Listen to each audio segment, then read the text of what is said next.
Assalamualaikum warahmatullahi wabarakatuh.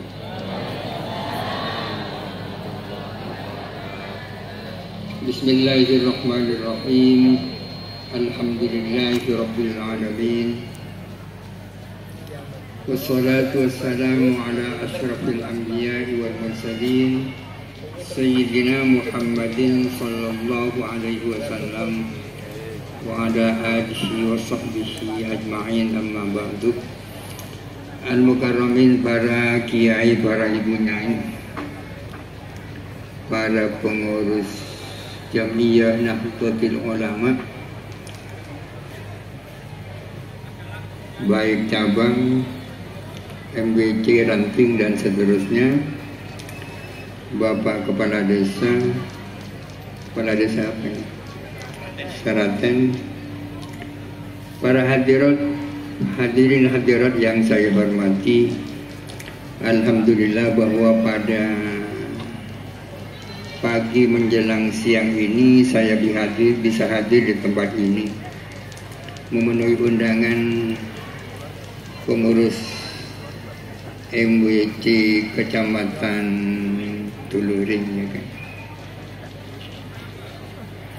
Dalam rangka peringatan apa ini, 1 abad Jamiyah Nahdlatul Ulama. Para hadirin sekalian, ternyata NU sudah sangat tua karena sudah berusia 100 tahun, ya.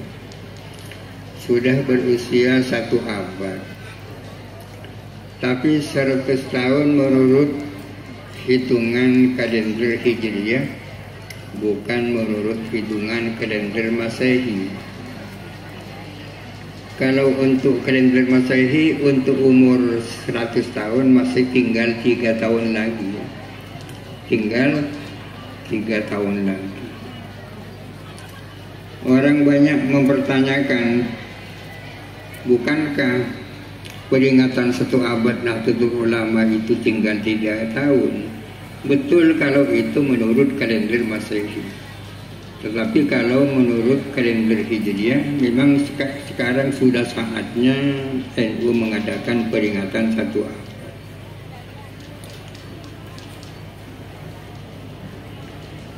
Satu abad menurut kalender Hijriah itu adalah 1 abad kurang 3 tahun menurut kalender Masehi.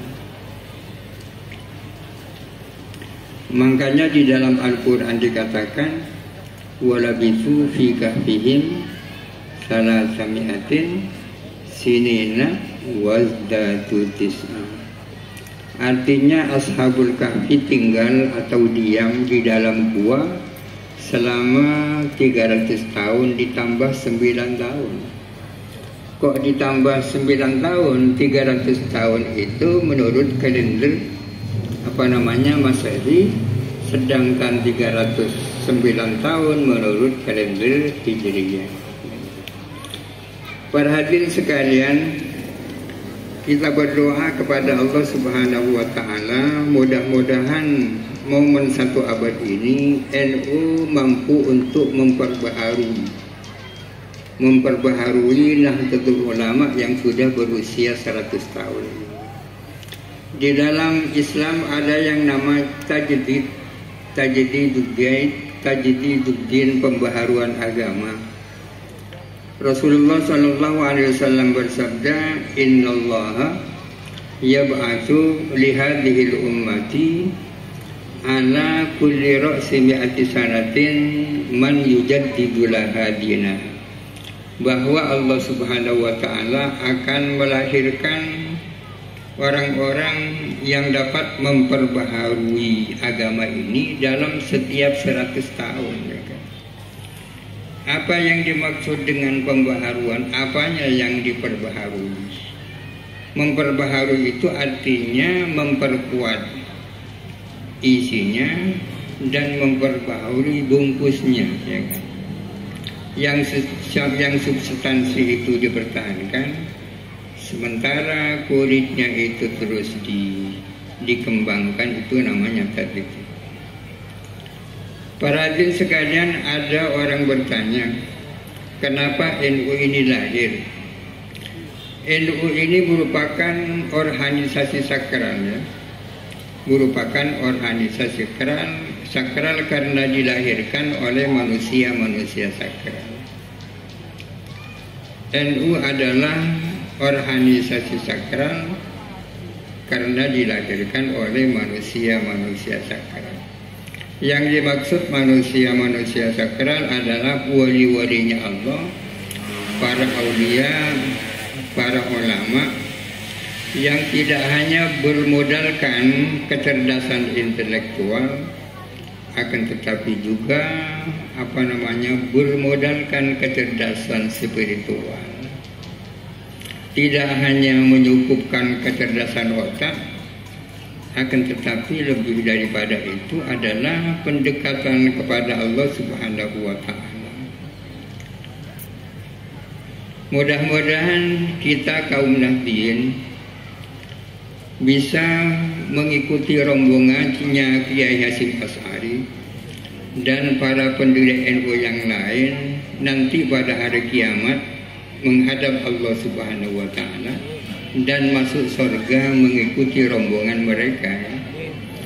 Karena memang orang-orang masuk surga itu rombongannya, rombongan tidak sendiri-sendiri. Katanya Al-Quran, wasiqal ladzina taqaw ilal jannati zumara. Orang-orang yang takwa kepada Allah Subhanahu wa Ta'ala digiring, dipersilahkan masuk ke dalam surga dalam keadaan rombongan-rombongan, ya. Orang-orang yang bernaung di bawah panji Nahdlatul Ulama diharapkan masuk surga menghadap Allah Subhanahu wa Ta'ala mengikuti rombongannya Kiai Hasyim Asy'ari, rombongannya Kiai Khalil Bangkalan dan para pendiri Jam'iyah Nahdlatul Ulama yang lain. Amin ya rabbal alamin. Amin ya rabbal alamin. Para hadirin sekalian, di dalam NU ini ada yang harga mati dan ada yang bisa beradaptasi. Kita sudah mengenal apa yang dimaksud dengan harga mati. NKRI harga mati, ya. Apanya yang harga mati? Harga mati itu artinya tidak boleh ditambah dan tidak boleh diubah, tak boleh dikurangi, itu harga mati. NKRI harga mati ini apanya? Yang harga mati itu NKRI sebagai sistem.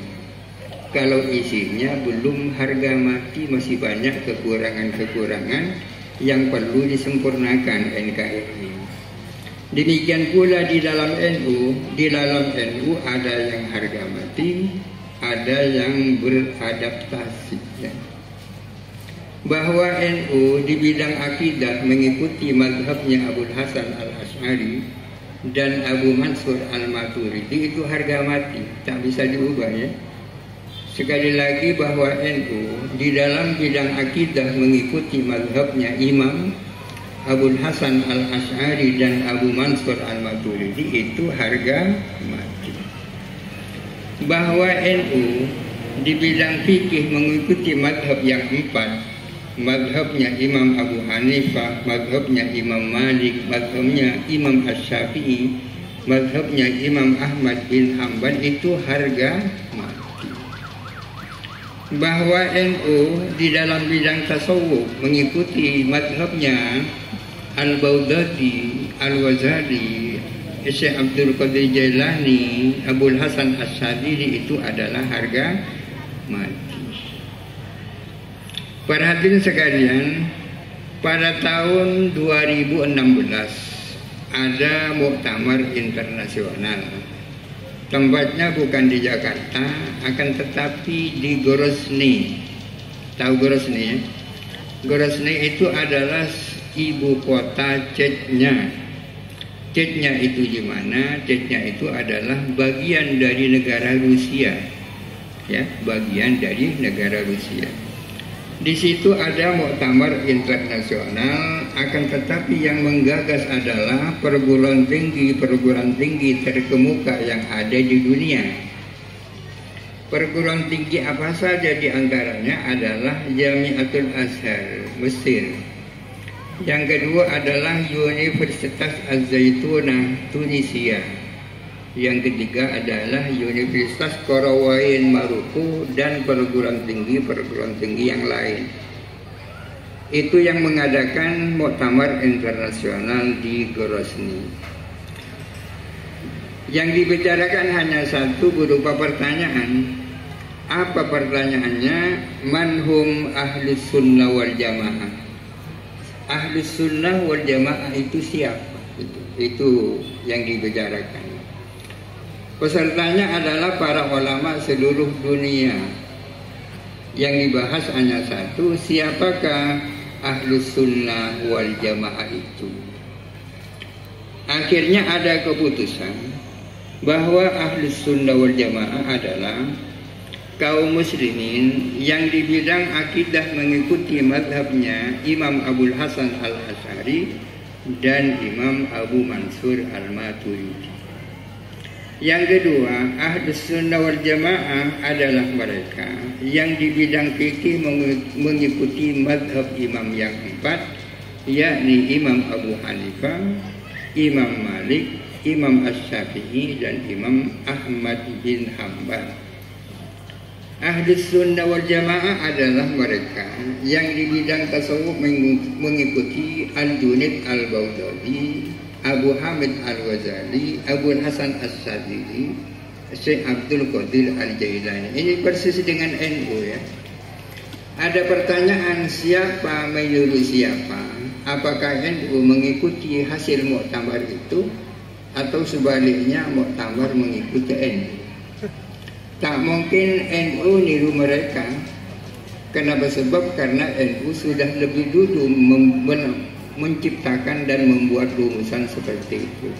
NU membuat rumusan seperti itu sudah 100 tahun yang lalu. Sedangkan muktamar baru tahun 2016. Sejak ada keputusan muktamar internasional di Grozny, saya tambah yakin dengan Nahdlatul Ulama ini. Artinya ulama-ulama yang berada di tubuh Nahdlatul Ulama ini adalah ulama-ulama besar yang tak kalah besar dengan ulama-ulama yang ada di luar, yang ada di Mesir, di Saudi, di Irak, di Libanon dan tempat-tempat lain. Luar biasa. Oleh karena itu kita patut bersyukur kepada Allah Subhanahu wa taala, dijadikan dan ditakdirkan oleh Allah Subhanahu wa taala bernaung di bawah Jam'iyah Nahdlatul Ulama. Hadirin hadirat sekalian, kembali lagi ke tadi bahwa NU ini adalah organisasi sakral karena didirikan oleh manusia-manusia sakral, wali-walinya Allah, ulama-ulama besar, melalui perpaduan antara istikharah dan istisyarah ya. Istikharahnya para wali dan musyawarahnya para ulama. Akhirnya mereka sepakat untuk mendirikan jam'iyah yang namanya Jam'iyah Nahdlatul Ulama. NU sebagai organisasi sakral ini sampai sekarang masih eksis. Ini tidak bisa dipisahkan dengan para pendiri, berkahnya para pendiri. Tidak begitu diurus saja, NU tetap bermanfaat. Apalagi kalau diurus dengan serius. Apalagi kalau diurus dan dimanage secara profesional, akan tambah besar lagi manfaatnya. Para hadirin sekalian, tanggal 6 bulan Februari, pengurus besar Nahdlatul Ulama yang saya merupakan bagian daripadanya akan melaksanakan muktamar internasional, tempatnya di Sidoarjo, tanggal 6 bulan Februari. Yang akan dibahas sangat luar biasa, yang barangkali mulai dulu tidak pernah menjadi pikirannya orang. Yang akan dibahas adalah tentang piagam Perserikatan Bangsa-Bangsa. Piagam Perserikatan Bangsa-Bangsa. Bagaimana menurut pandangan fikih Islam apakah negara-negara Islam yang bergabung di dalam atau di bawah Perserikatan Bangsa-Bangsa itu wajib tunduk dan taat kepada keputusan-keputusan yang dikeluarkan dari Perserikatan Bangsa-Bangsa. Para hadirin sekalian, sekarang ini anggota Perserikatan Bangsa-Bangsa berjumlah 193 negara. Berarti seluruh negara yang ada di dunia ini bergabung di dalam Perserikatan Bangsa-Bangsa. Kenapa kok Perserikatan Bangsa-Bangsa ini terbentuk? Ini dilatar belakangi oleh Perang Dunia Pertama dan Perang Dunia Kedua. Mungkin hadirin dan hadirat tahu ceritanya Perang Dunia ya. Puluhan juta manusia mati di dalam peperangan dunia ini. Negara-negara yang menjadi pemenang dalam peperangan itu adalah Amerika Serikat, China, Perancis, Inggris, ya. Amerika Serikat, Inggris, Perancis, China, dan Soviet juga. 5 negara ini adalah pemenang di dalam Perang Dunia Kedua itu. Mereka sepakat untuk membuat organisasi internasional yang kemudian disebut dengan Perserikatan Bangsa-Bangsa. Yang tujuan utamanya adalah menjaga perdamaian dunia. Bagaimana perang yang sudah terjadi itu tidak terjadi lagi. Mudah-mudahan tidak ada perang dunia ketiga. Amin. Kalau perang dunia ketiga sampai terjadi, ya, konsekuensinya dan akibatnya akan lebih luar biasa. Karena sekarang sudah ada senjata nuklir, ada senjata kimia dan sebagainya. Mudah-mudahan tak terjadi. Yang ditanyakan, yang dipersoalkan oleh Nahdlatul Ulama adalah legalitas daripada Perserikatan Bangsa-Bangsa menurut kitab-kitab fikihnya para ulama. Wajibkah kita taat pada Perserikatan Bangsa-Bangsa? Dan alhamdulillah saya juga ditunjuk sebagai orang yang diminta untuk ikut bicara di situ. Karena akan hadir ulama-ulama dari Mesir, dari Saudi Arabia, dari Syria, dan dari negara-negara yang lain. Para hadirin sekalian, itulah Jam'iyah Nahdlatul Ulama. Di dalam piagam Perserikatan Bangsa-Bangsa tidak ditemukan pasal-pasal yang bertentangan dengan syariat Islam. Akan tetapi banyak pasal-pasal yang disalah tafsirkan, terutama pasal-pasal yang menyangkut kebebasan dan hak-hak asasi manusia. Negara-negara kuat, negara-negara barat akhir-akhir ini untuk rupa-rupanya ingin memaksakan kehendak. Salah satunya adalah ingin memasarkan yang namanya LGBT, ya kan? Apakah masuk di dalam pasal Perserikatan Bangsa-Bangsa? Tidak ada. Yang ada di situ adalah kebebasan dan perlindungan terhadap hak-hak asasi manusia. Akan tetapi pasal ini disalah tafsirkan. Para hadirin sekalian, sekali lagi di dalam tubuh NU ada yang harga mati, ada yang beradaptasi. Sama dengan syariat Islam. Syariat Islam ada 2, ada yang tawabit, ada yang mutawayyirat. Ya. Tawabit itu artinya harga mati, tak boleh bertambah, tak boleh dikurangi, ya kan? Dan tidak boleh diubah, itu harga mati. Seperti kewajiban sholat 5 waktu, kewajiban melaksanakan haji, puasa Ramadan, dan seterusnya. Itu adalah ajaran-ajaran syariat yang harga mati. Ada ajaran-ajaran syariat yang bisa beradaptasi dengan situasi dan kondisi dan pelaksanaannya diserahkan kepada pemikiran para ulama. Demikian pula NU, hal-hal yang harga mati seperti yang saya sebutkan tadi itu tidak boleh diubah. Akan tetapi di sisi yang lain, NU harus menjadi organisasi modern, ya.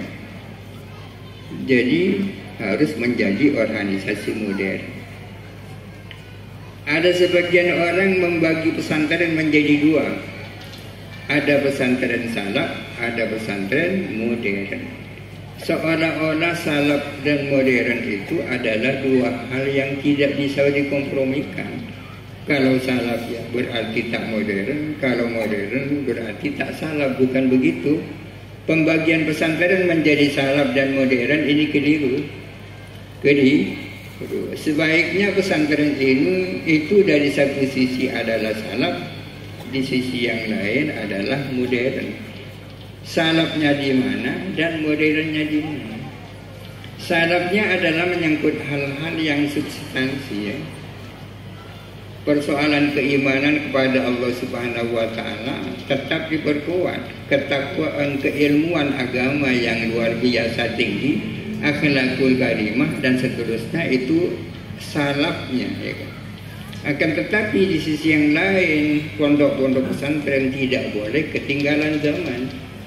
Harus tahu fisika, tahu matematika, tahu biologi, tahu komputer dan seterusnya. Ini yang dimaksud salaf tapi modern. Demikian pula NU.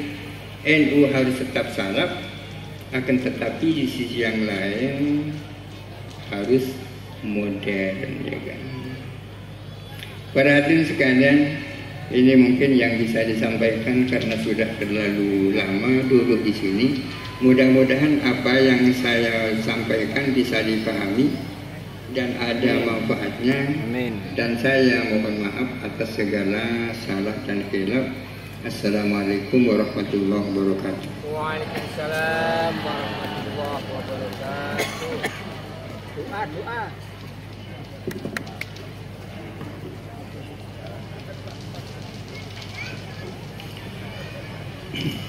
Al-Fatihah. A'udzu billahi minasyaitonir rajim. Bismillahirrahmanirrahim. Alhamdulillahirabbil alamin. Arrahmanir rahim. Maliki yaumiddin. Iyyaka na'budu wa iyyaka nasta'in. Ihdinas siratal mustaqim.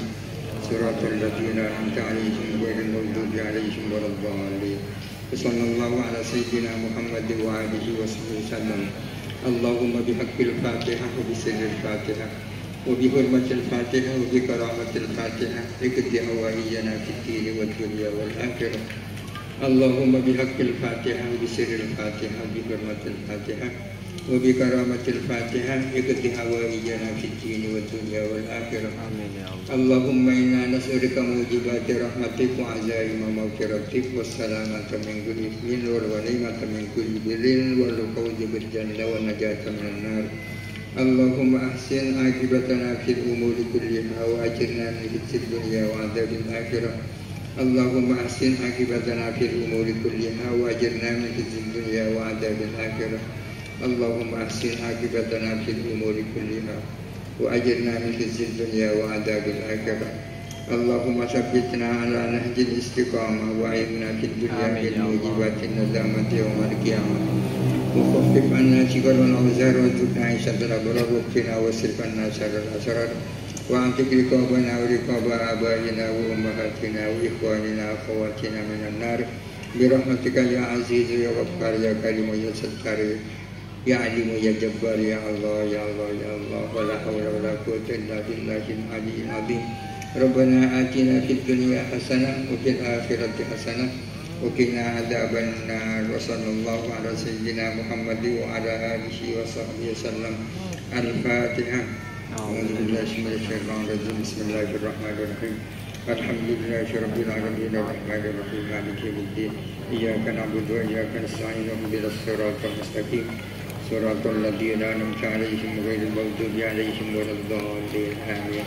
السلام عليكم ورحمة الله وبركاته.